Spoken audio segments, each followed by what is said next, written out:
The moment I heard my daughter-in-law's words, followed by my own son's laughter, I knew my life was about to change forever. But I'm getting ahead of myself. Let me start from the beginning, from the phone call that shattered everything I thought I knew about my relationship with my family.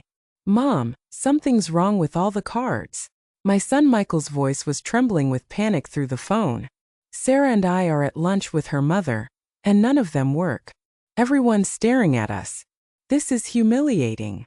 The desperation in his voice should have moved me to sympathy, but instead, it filled me with a satisfaction I never imagined I could feel toward my own child. To understand how I reached this point, I need to take you back to the previous evening, when my daughter-in-law Sarah decided to humiliate me in the most devastating way possible. I'm 72 years old, and since losing my husband 4 years ago, I've become what I now realize was nothing more than a human credit card for my son and his wife. Every whim, every desire, every unnecessary expense came directly from my carefully saved pension money. But yesterday evening changed everything. When Sarah said something that would alter the course of our relationship forever. I was in my own kitchen, serving coffee to Sarah and her friends who had come for their weekly visit, when I heard her voice float across the room with cruel clarity. "Honestly, that old woman is only useful for one thing: covering our bills." My son Michael, instead of defending me or showing any sign of discomfort, burst into laughter as if he'd just heard the most amusing joke of his life. I stood there, coffee pot trembling in my hands, watching them mock me in my own home. But my hands weren't shaking from sadness, they were shaking with a cold, pure rage I had never experienced before. In that moment, everything became crystal clear. To them, I wasn't a mother. I wasn't a mother-in-law. I wasn't even a human being deserving of basic respect. I was simply a walking, talking bank account and nothing more. For 12 long years, I had been their financial lifeline.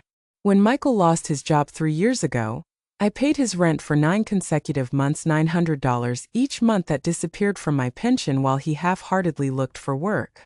When Sarah decided she needed a complete wardrobe makeover because she wanted to project professionalism, that was $3,500 charged to my credit card. When they announced they deserved a vacation to Europe after all their stress, another $7,000 vanished from my savings account. Naturally, I was never invited on these trips. "It's a romantic getaway, Mom," Michael would explain whenever I hinted that I might enjoy traveling. "You understand, right?" And like the fool I had been for over a decade, I always understood, always paid, always remained silent while they lived the lifestyle I financed but could never enjoy myself. The breaking point came 4 months ago when Sarah decided they needed a newer car. "The one we have is becoming unreliable, Margaret," she told me in that syrupy voice she reserved for expensive requests. "Plus, if we're planning to have children soon, we need something much safer." That request cost me $18,000 for the down payment money that represented nearly 3 years of my savings. But I paid it, as I always did, because it was supposedly for the good of the family. However, after hearing those poisonous words yesterday, after watching my own son laugh at my expense, something in my heart died and was reborn as something harder, something unbreakable. That night, sleep was impossible. Not from sadness, but from a clarity that burned through me like fire.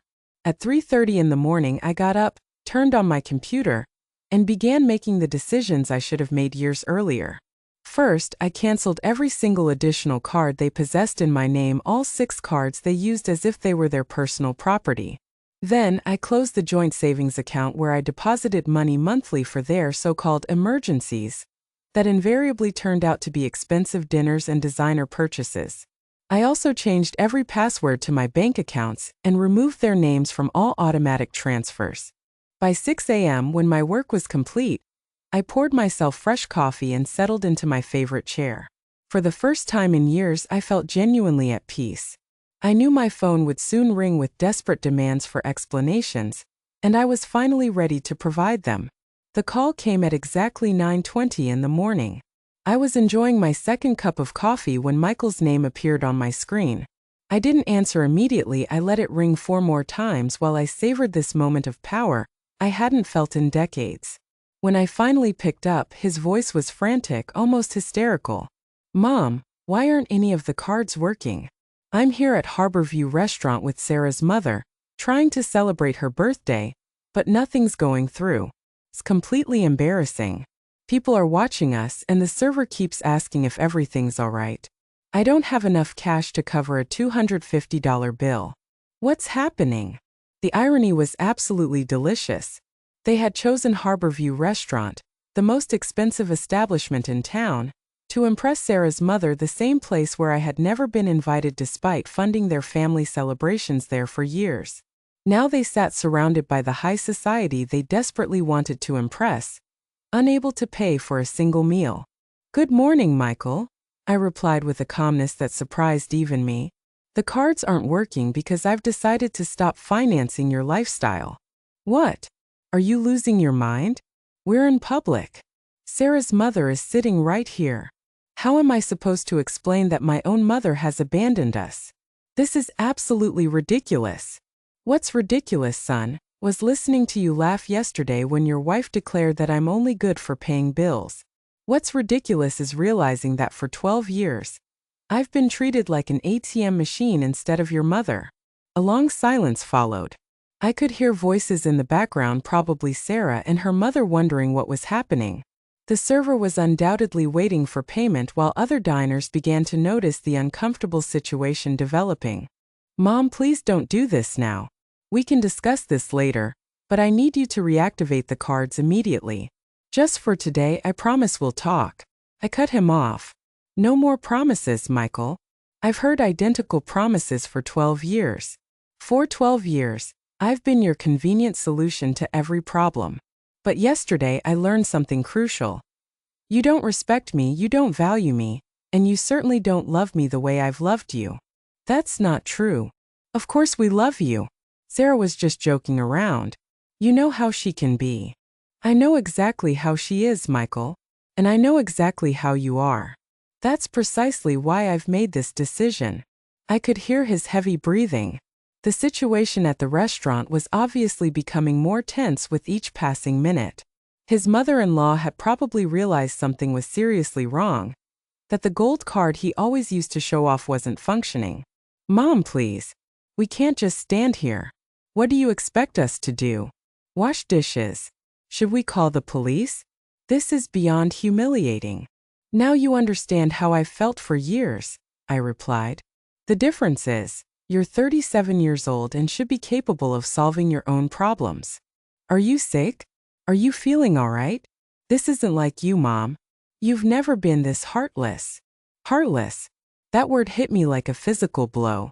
I was heartless after years of sacrifice, after depriving myself of things I wanted to give them everything they demanded, after working until I was 67 to ensure they would have a decent inheritance, after spending every Christmas alone while they traveled using my gift money.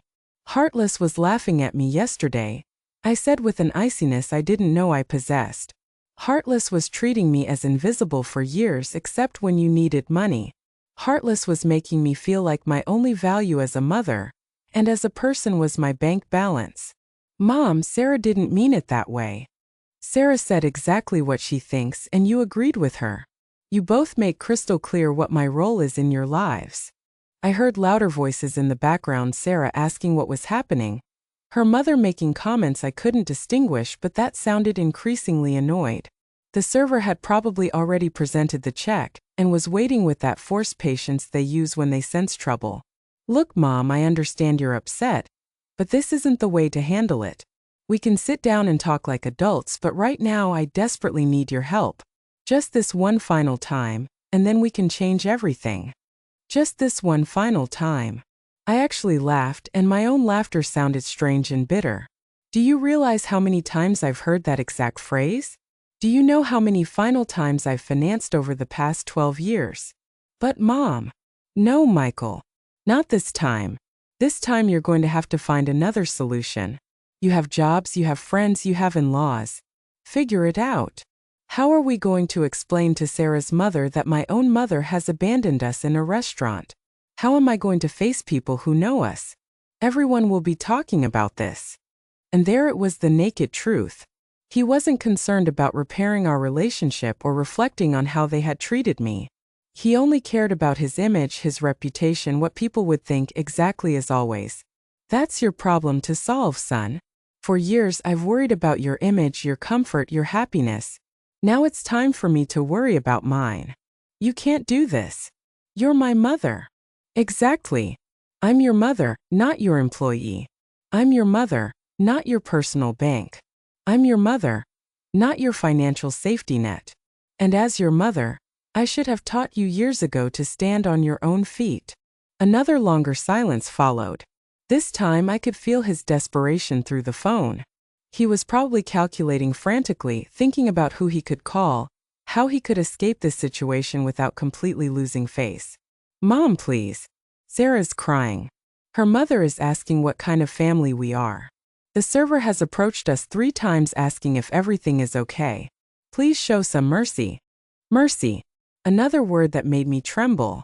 Where was their mercy when I stayed awake late calculating how to cover their expenses on top of my own?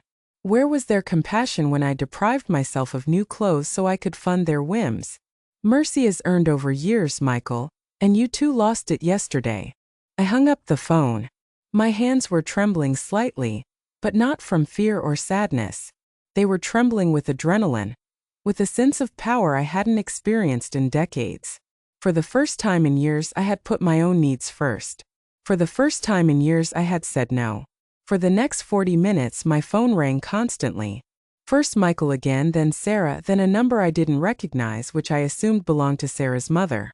Each rejected call gave me more strength, more conviction that I was doing the right thing. I poured another coffee and sat on my patio, enjoying the silence I had missed so desperately. But the calm didn't last long. At 11:30 a.m., I heard the unmistakable sound of Michael's car pulling into my driveway, the car I had helped finance, naturally.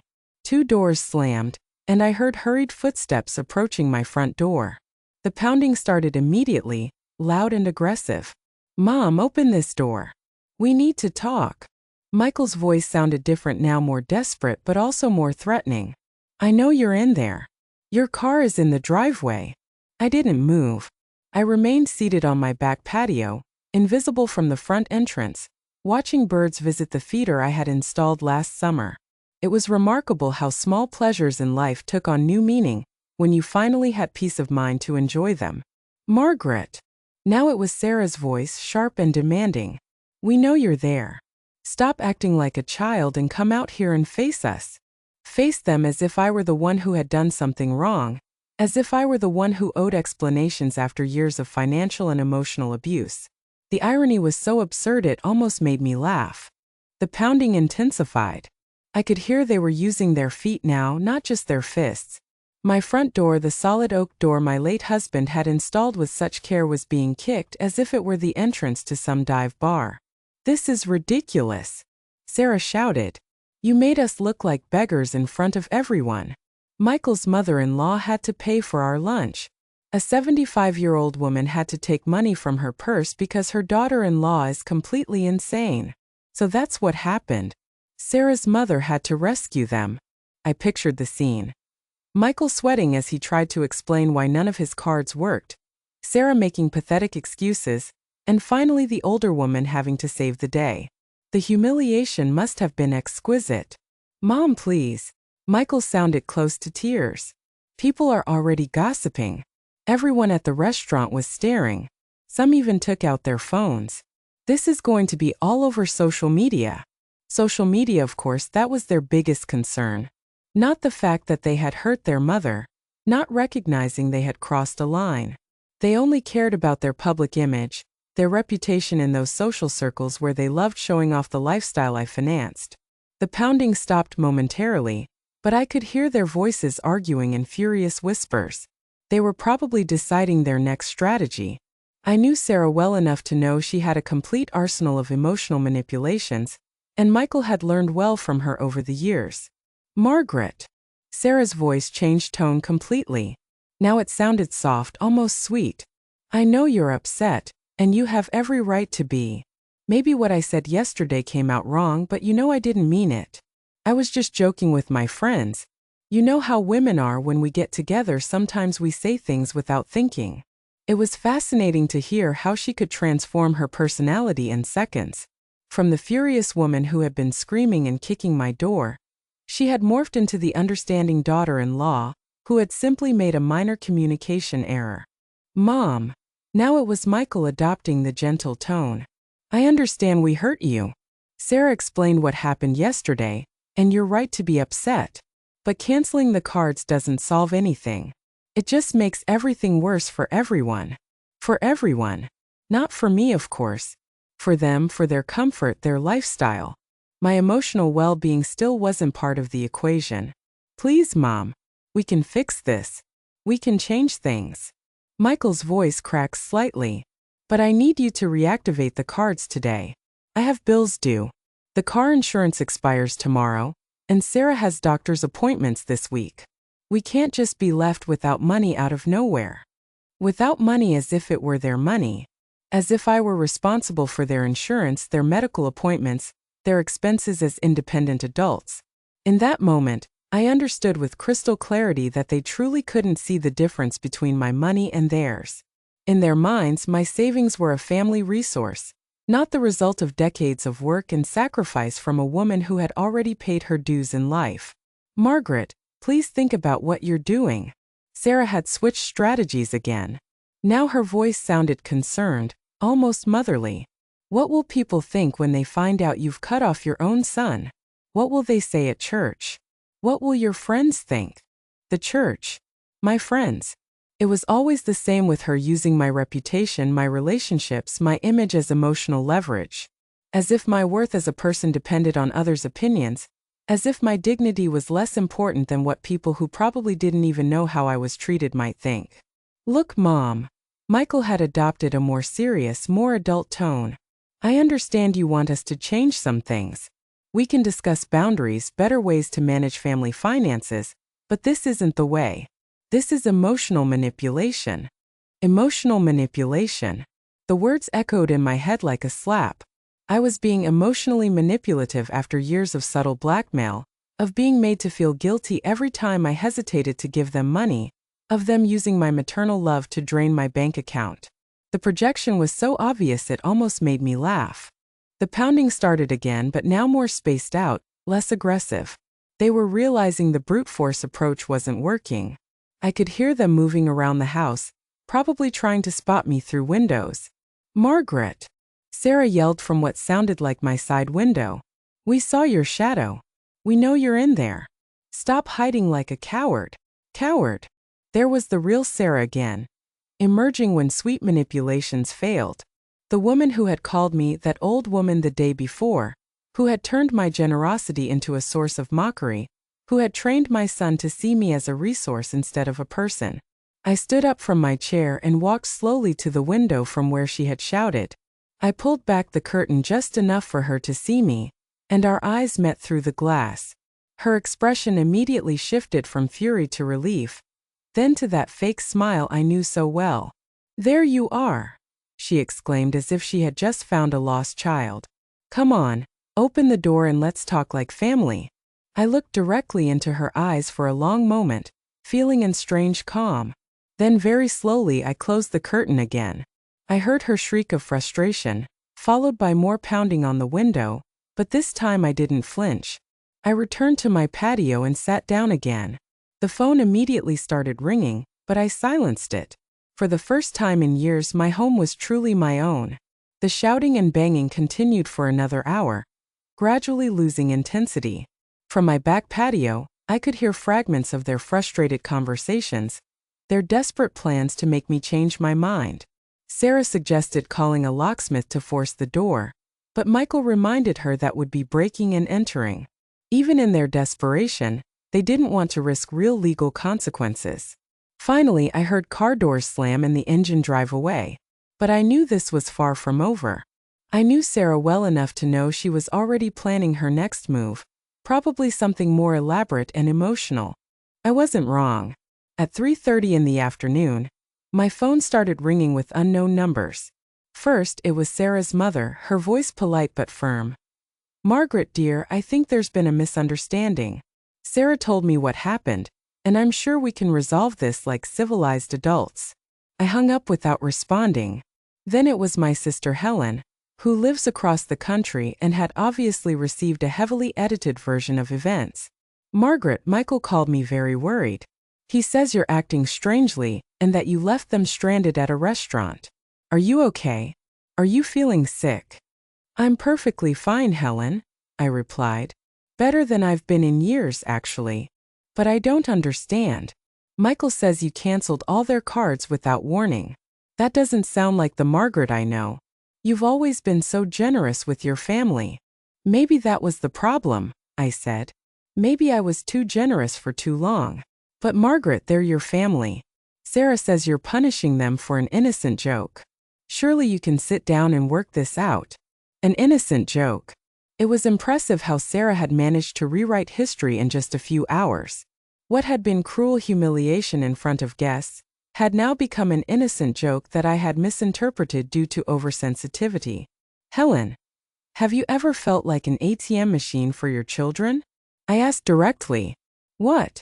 No. Why do you ask? Because that's exactly what I've been to Michael and Sarah. And yesterday I finally realized it. Margaret, you're exaggerating. Parents always help their children. It's normal. Is it normal to pay your adult son's rent for years? Is it normal to finance their vacations while you stay home alone? Is it normal for them to mock you for being generous? Helen was quiet for a moment.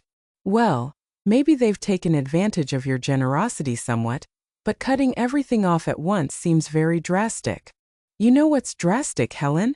Working until you're 67 to secure a decent inheritance for your son, only to discover he's already spending it while you're still alive. After that conversation, I decided to unplug the house phone and put my cell phone on airplane mode. I needed silence to process everything I was feeling and to plan my next steps. That evening, as I prepared dinner for myself for the first time in months without the anxiety of waiting for calls requesting money, I realized something important. I didn't feel guilty. My entire life, I had been conditioned to feel guilty when I didn't meet others' needs, especially family. But this time, that familiar guilt was absent. Instead, I felt something I hadn't experienced in years: mental clarity. It was as if I had been living in an emotional fog and could finally see clearly. Every decision I had made in the last 12 years flashed through my mind like a movie, and I could see patterns I hadn't wanted to acknowledge before. The cycle was always identical. Michael or Sarah would approach me with a temporary financial problem. I would initially resist. They would apply emotional pressure. It's just this once. We're desperate. What will people think? I would give in. They would solve their immediate problem. And a few weeks later, a new temporary problem would appear. There was never a real repayment plan, never genuine acknowledgement of my sacrifice, and definitely never an invitation to share in the benefits of my own generosity. I paid for their vacations but wasn't invited. I financed their dinners at expensive restaurants but ate alone at home. I covered their medical expenses but no one asked about my health. I went to my study where I kept all my financial documents. It was time to do the real math, to understand exactly how much I had spent on them over the years. I pulled out bank statements from the last 6 years and began calculating. The figure was devastating. $94,000 in 6 years. That didn't even include the earlier years when I didn't keep such detailed records. It was more than half my total pension, more than what many people earn in 2 years of work. But the most painful part wasn't the amount of money. It was realizing that in exchange for those $94,000, I had received mockery, indifference, and treatment as an obligation rather than a blessing. As I reviewed the numbers, I discovered something that made me tremble with rage. They had been using one of my cards for premium streaming services, expensive gym memberships, and magazine subscriptions I didn't even know existed, small monthly charges that added up to hundreds of dollars annually. Money automatically deducted from my account to pay for luxuries I never enjoyed. That night, I made another crucial decision. I took my will from the file cabinet and read it carefully. I had drafted that document 6 years ago when I still believed I was securing the future of a loving and grateful family. Michael was the sole beneficiary of everything: the house, savings accounts, investments, everything. But now I saw that will with different eyes. Why should I leave my entire estate to someone who had already spent more than half of it while I was still alive? Why reward someone with an inheritance who had treated me like a resource instead of a mother? I decided that tomorrow I would call my lawyer to schedule an appointment. It was time to make significant changes to my estate plans. If Michael wanted to treat me like a bank, he would have to be content with the interest, not the principal. I went to bed that night with a strange but liberating feeling. For the first time in years, I had made decisions based solely on my own well-being. For the first time in years, I hadn't stayed awake worrying about other adults' financial problems. I slept better than I had in months. The next morning, I woke with energy I hadn't felt in years. It was Friday, and for the first time in ages, I had plans that didn't involve solving anyone else's problems. First, I would call my lawyer. Then, I would go to the bank to make additional changes. And maybe, just maybe, I would buy myself something nice with money I normally would have spent on someone else's whims. I plugged the house phone back in while making breakfast. As expected, I had 16 messages on the answering machine. I listened while drinking my coffee, and each one confirmed I had made the right decision. Message 1: Sarah with a tearful voice. Margaret, it's Sarah. I know you're upset, but please think about what you're doing. Michael didn't sleep at all last night. He's so worried about you. He says he's never seen you like this. Please call us. Message 2: Michael sounding desperate. Mom, I need to talk to you. I went to the bank this morning and they told me you closed the account where you deposited money for our emergencies. Why would you do that? That account was for both of us. It was fascinating how he continued referring to my money as ours. That account had never been for both of us. It was my money that I deposited for their supposed emergencies, which invariably turned out to be vacations, expensive clothes, or restaurants. Message 3: Helen again. Margaret, Michael called me again. He says you also closed a savings account. Are you sure about what you're doing? Don't you think you're being somewhat radical? The remaining messages followed the same pattern. Feigned concern, questioning my mental health, and pleas disguised as sisterly advice. But message 14 caught my attention. It was from a number I didn't recognize, but the voice was familiar. Mrs. Whitlock, this is David, Sarah's cousin's husband. Look, I know we don't know each other well, but Sarah asked me to call you. She's very worried because she says you're acting very strangely. As a man, I think sometimes women complicate things more than necessary. Why don't you just forgive and forget? Family is the most important thing. Family is the most important thing. What a convenient philosophy when it comes to maintaining a status quo that benefits them. I wondered if David would be so willing to forgive and forget if someone mocked him in front of his family while draining his bank account. At 9 o'clock sharp, I called the law firm where I had made my will. The secretary told me Mr. Patterson had a cancellation and could see me that same afternoon at 2 o'clock. Perfect.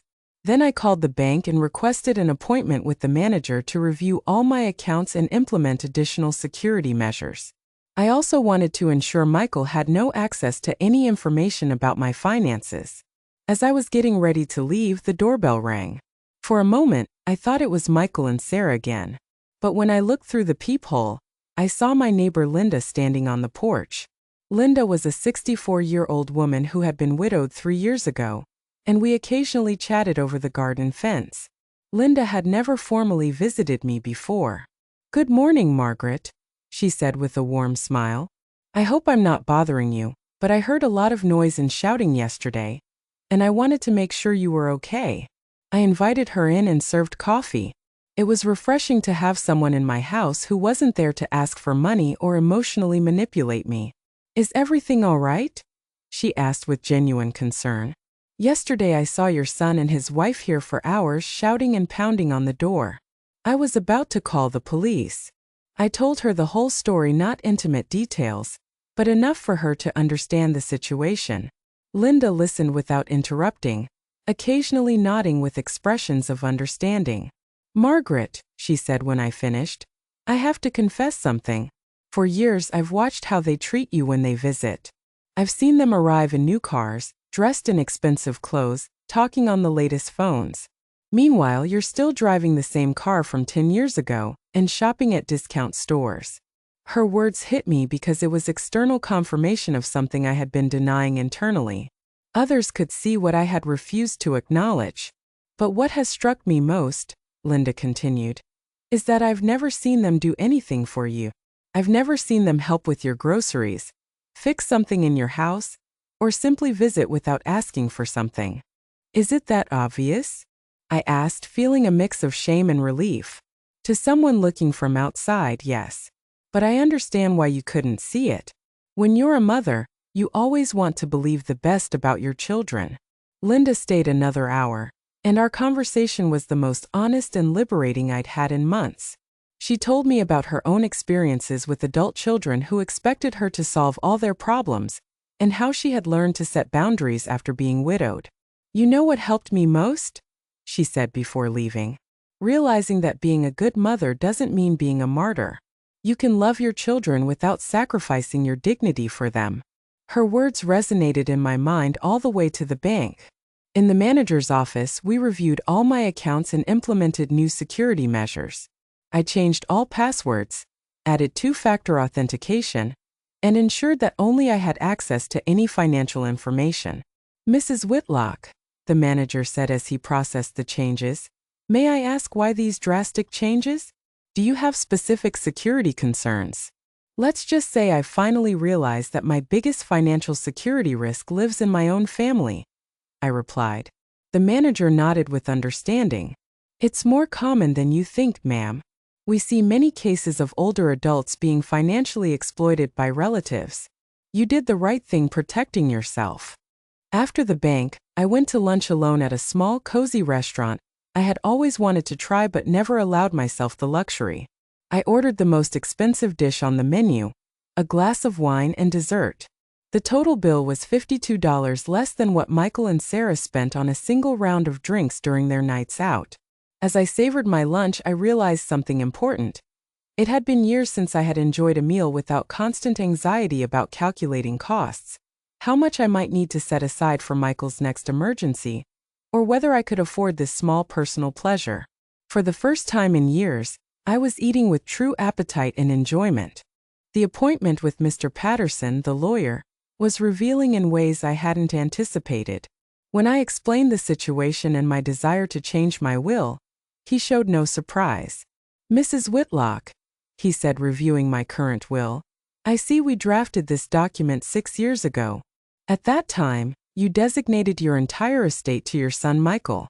Are you certain you want to make significant changes? Completely certain, I replied. Over these 6 years, I've seen my son's true character. He has shown he doesn't value my generosity, and frankly, he has already spent more than half his inheritance while I'm still alive. The lawyer took notes as I detailed the $94,000 I had documented, not counting previous years. His eyebrows raised slightly when I mentioned the figure. I understand your position, he said. What kind of changes are you considering? I want to divide my estate. A portion for charitable organizations that truly help people in need, not capricious adults. Another portion for my sister Helen, who has always been independent and never asked me for anything. And for Michael. I paused. For Michael, just enough to show I haven't disinherited him out of malice, but not enough to continue living without working. Are you thinking of specific percentages? 50% for charity, 30% for my sister, and 20% for Michael, with the condition that he can only receive his share if he demonstrates a full year of complete financial independence. The lawyer smiled slightly. That last condition is interesting and completely legal. You're essentially incentivizing personal responsibility. I left the law firm feeling profound satisfaction.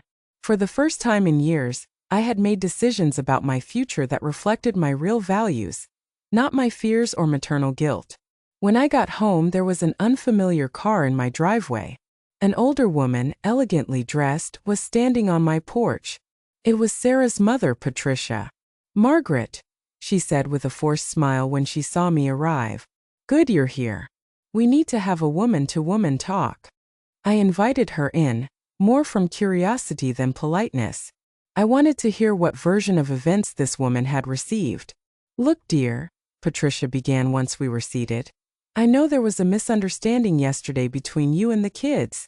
Sarah told me everything, and frankly, I think you're exaggerating the situation. Exaggerating? I asked. Well, yes.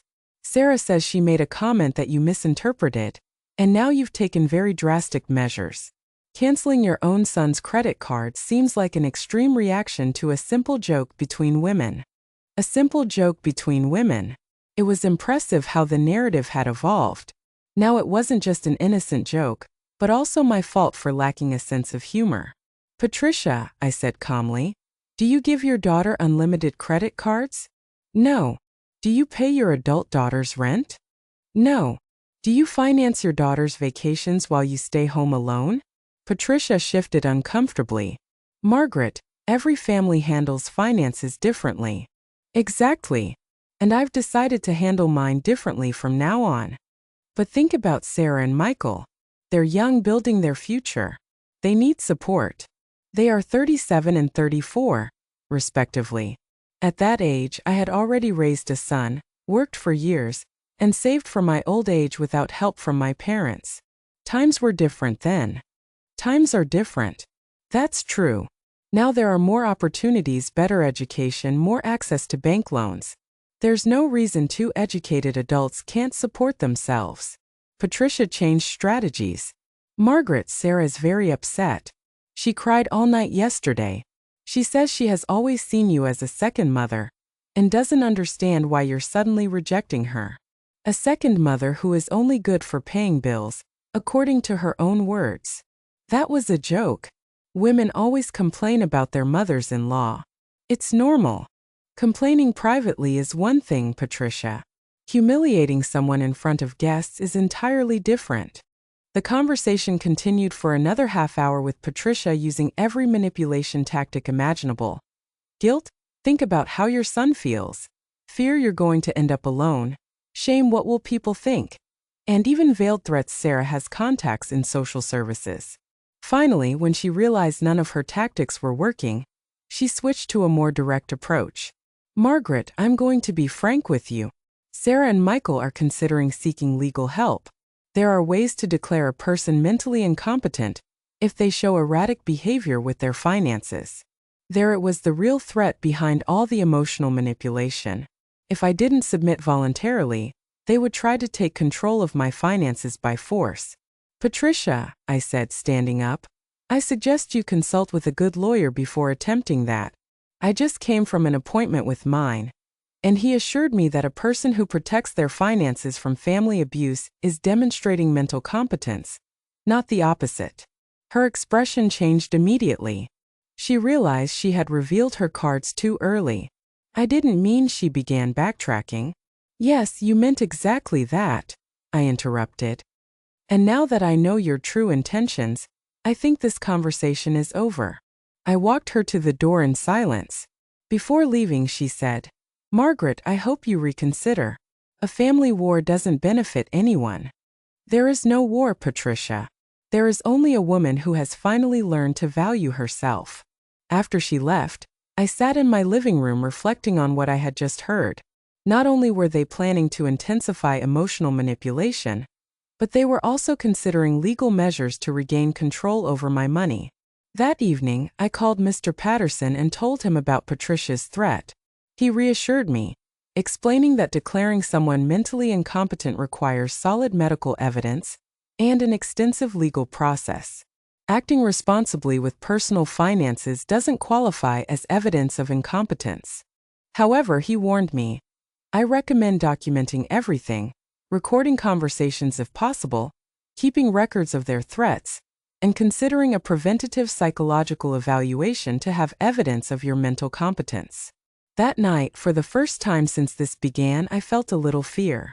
But it wasn't fear of doing something wrong, it was fear of how far they would go to regain control over my money. But I also felt something stronger than fear, determination. Patricia's threat kept me awake that night. Not from fear but from cold rage that grew with each passing hour. How dare they consider declaring me mentally incompetent for protecting my own money? It was the ultimate manipulation.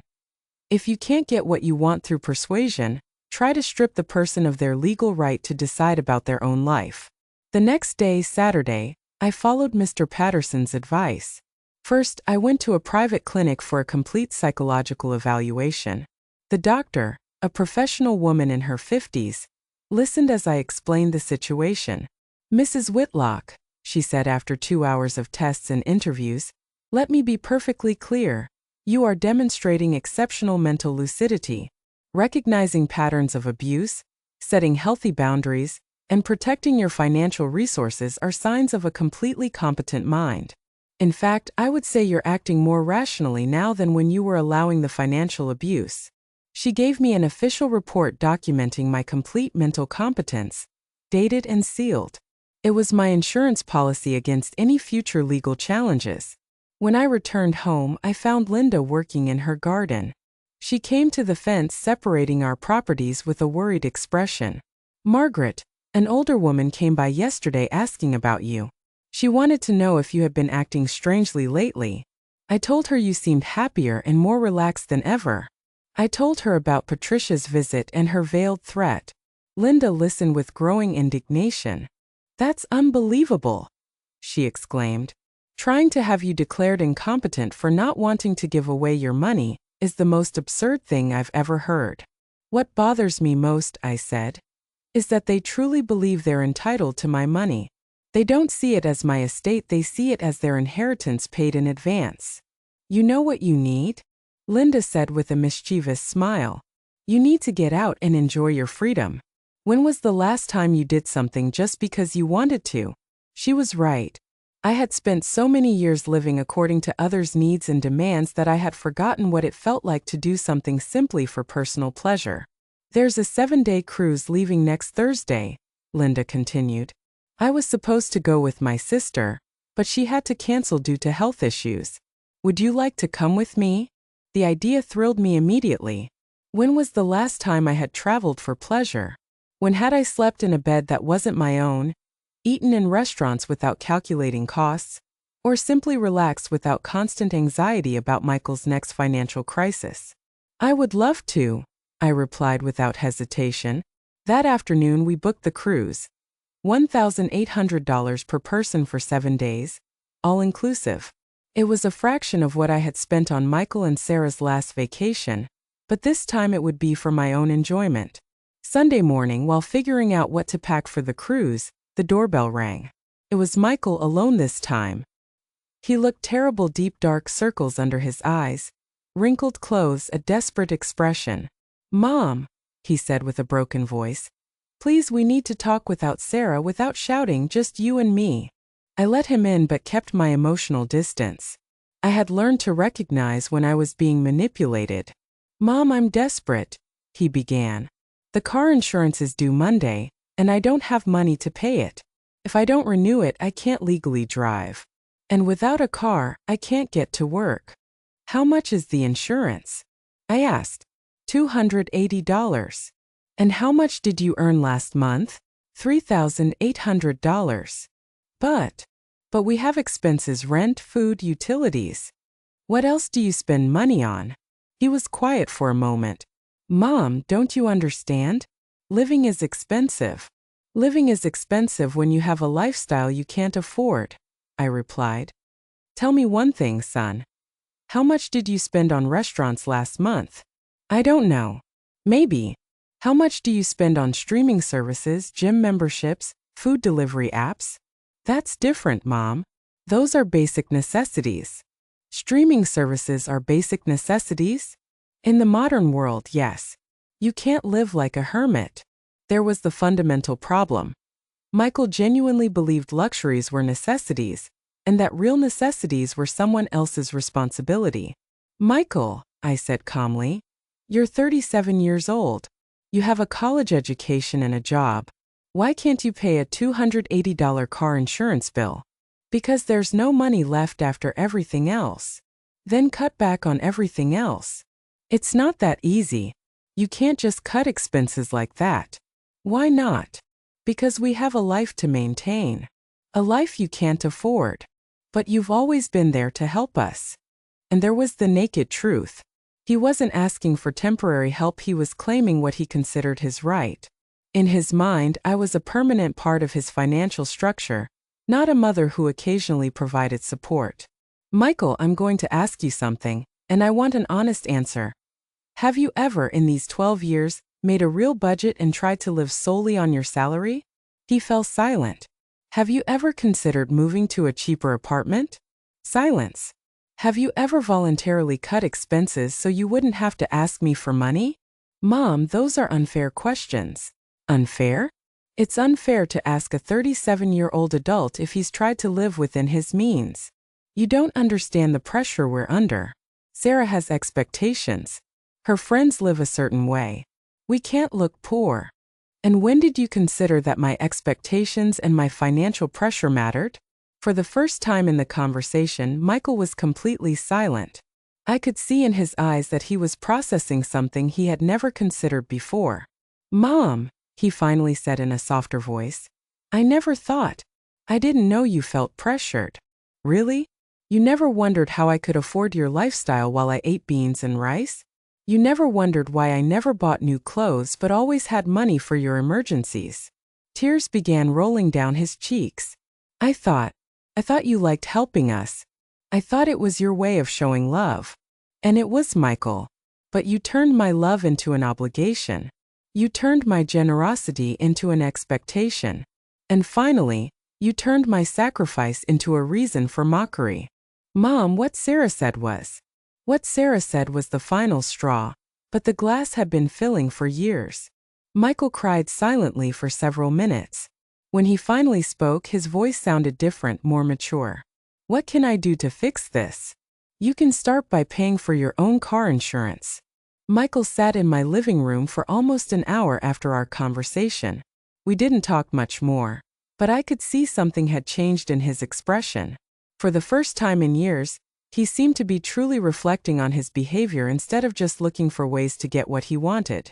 When he finally left, he said, Mom, I'm going to find a way to pay for the insurance, and we're going to have a serious talk about our expenses. I didn't completely believe him, but at least it sounded like a first step toward maturity. On Monday morning, as I packed for my cruise on Thursday, I received an unexpected call. It was Sarah, but her tone was completely different from previous days. Margaret, she said in a calm voice, I know things have been tense between us. Could we meet for coffee without Michael, without drama? Just the two of us. I agreed, more from curiosity than hope for reconciliation. We met at a small coffee shop near the mall. Sarah arrived dressed more simply than usual, without expensive jewelry and designer clothes she normally wore. She looked tired but also more humble. Margaret, she began after we ordered our coffees, I want to sincerely apologize for what I said last week. It was cruel, disrespectful, and completely inappropriate. What made you change your mind? I asked directly. Honestly, the humiliation at the restaurant, but not just that. These past few days, I've had to face the reality of our finances without your support. And I realized something terrifying. What was that? That we have no idea how to live within our means. We've been living for years as if we were wealthy because you financed the difference between our income and expenses. It was the first time I had heard Sarah offer honest reflection on her financial situation. Yesterday, she continued, Michael and I sat down and made a real budget using just our salaries without any outside help. Do you know what we discovered? Tell me. That we spend almost double what we earn. Double, Margaret. Not just a little more, but double. And you always covered the difference. And what are you going to do now? We're going to have to make drastic changes. The apartment we live in costs $1,400 a month. With our combined salaries, we should be paying $900 at most. We're going to have to move. And is Michael on board with that? He resisted at first, but when he saw the numbers on paper, he had no choice.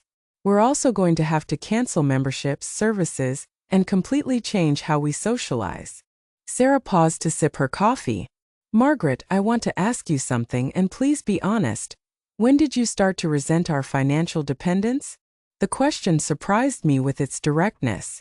I think the resentment grew gradually, but crystallized when I realized you not only expected my help but took it for granted. When was that? When you stopped asking me for money and just started using it. When the additional cards became normal. When my savings became your automatic emergency fund. Sarah nodded with a look of shame. You're right. At some point, we stopped seeing you as a person helping us and started seeing you as a resource. Exactly. Is there any way we can rebuild our relationship? Sarah asked. I'm going to be completely honest with you. The relationship we had before is gone. That relationship was based on an unsustainable dynamic where I gave and you took. If we want to build something new, it has to be on completely different foundations. What kind of foundations? Mutual respect, financial independence on your part, and a relationship where my value isn't determined by my economic utility. Sarah was silent for a long moment. Does that mean you'll never help us again? It means that if you ever need real help in a genuine emergency, after you've proven you can live responsibly on your own, we could consider it. But it would be help, not a permanent subsidy.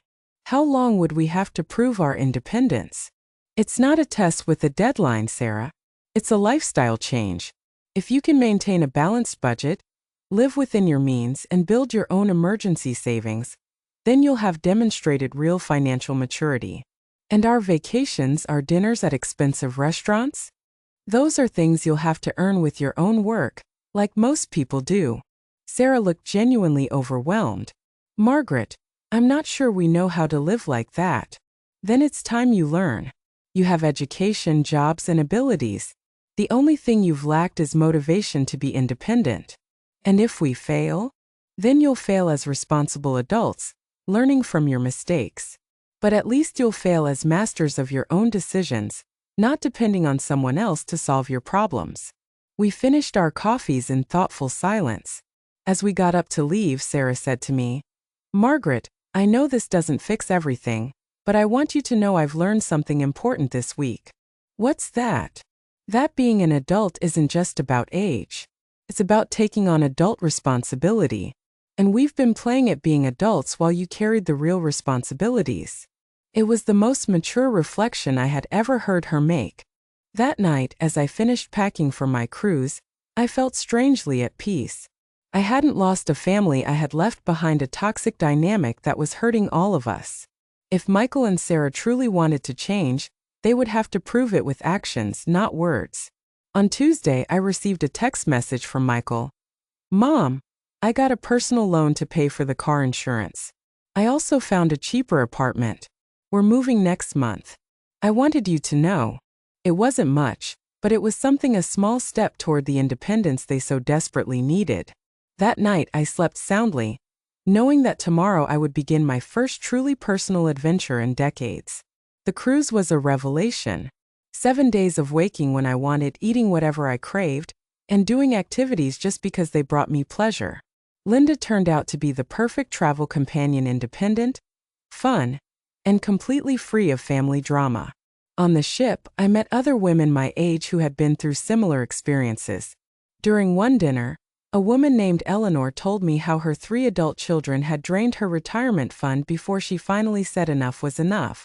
Another woman, Isabella, had discovered her son was using her credit card to gamble online. What surprised me most, Isabella said as we watched the sunset from the deck, was realizing I wasn't the only one. I thought it was a problem unique to my family. But it turns out there's a whole generation of parents who don't know how to say no to our adult children. When I returned home on Sunday, I felt renewed. 7 days without a single call asking for money, without financial anxiety, without the constant burden of solving other people's problems. It was like remembering who I was before I became the family bank. There were several messages on my answering machine, but to my surprise, none were desperate demands for money. Michael had called twice simply to see if I had arrived home safely. Sarah had left a short message. I hope you enjoyed your cruise.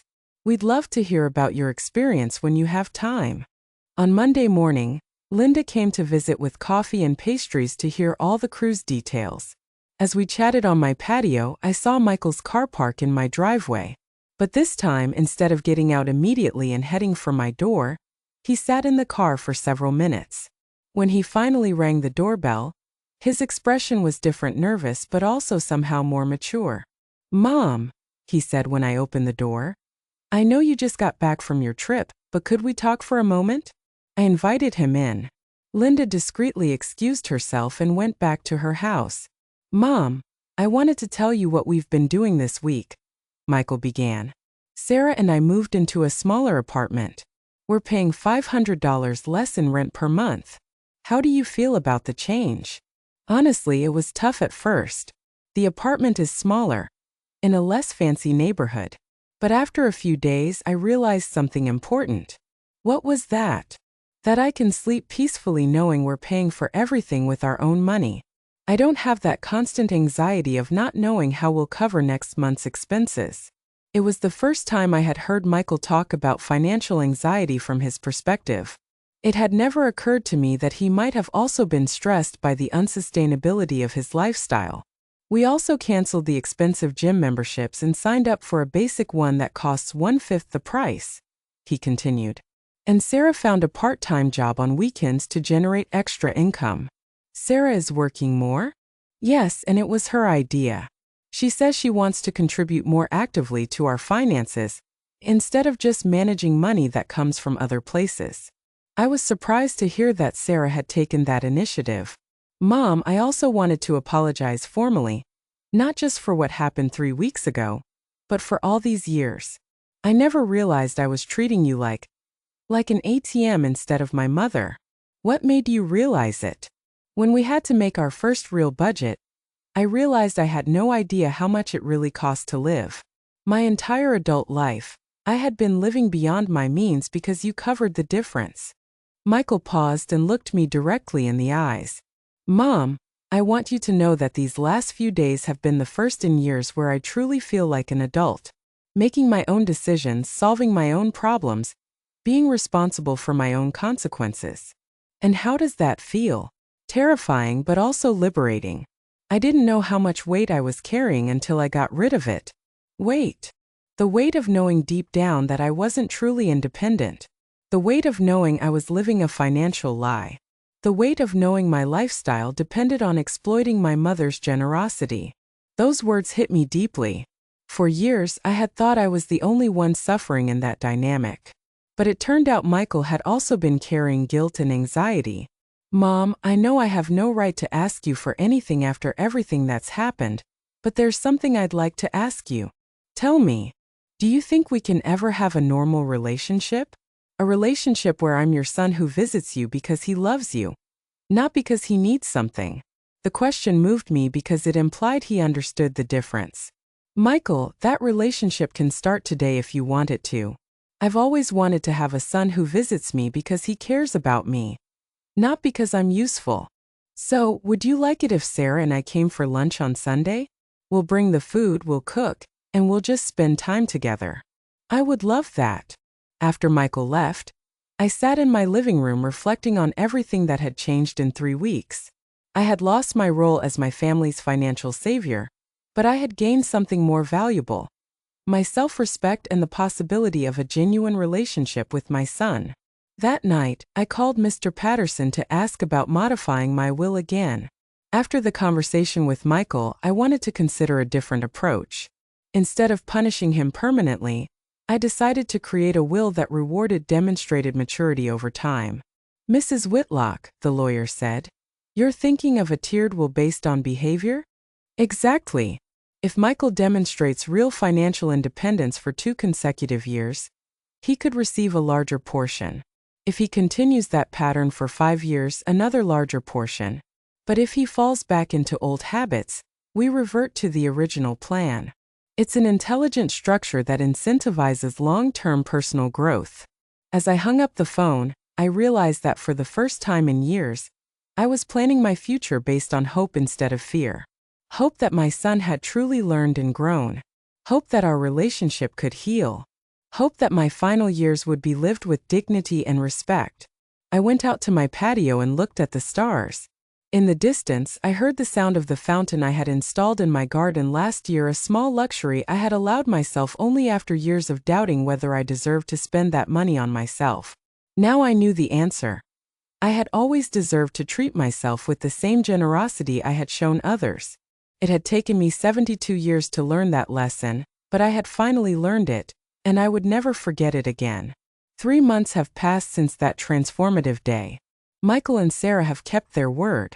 They've maintained their smaller apartment, lived within their means, and not asked me for a single dollar. More importantly, they visited me regularly, not with their hands out, but with genuine interest in my life.